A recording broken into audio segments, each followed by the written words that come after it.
இந்த 666 முத்திரை குறித்து நீங்க என்ன நினைக்கிறீங்க? வணங்குகிறவங்களுடைய வலது கையிலையும் நெத்திலையும் ஒரு முத்திரையை போடுறாங்க. அது 666 இருக்கு. இங்க வலது கை நெற்றி இந்த ரெண்டுமே எதை அடையாளப்படுத்தக்கூடியதா இருக்குது? நெற்றி அப்படிங்கிறது பொதுவாகவே நம்மளுடைய எண்ணங்களையும் நம்மளுடைய சிந்தனைகளையும் குறிக்கக்கூடியதா இருக்குது. யாரெல்லாம் அந்த மிருகத்தை வணங்குவா?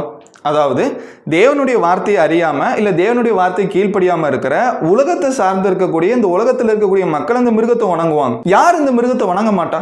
யாரெல்லாம் தேவனுடைய பிள்ளைகளா தேவனுடைய சட்டத்திற்கு கீழ்ப்படுகிறாங்களோ அவங்களாம் அந்த மிருகத்தை வணங்க மாட்டாங்க.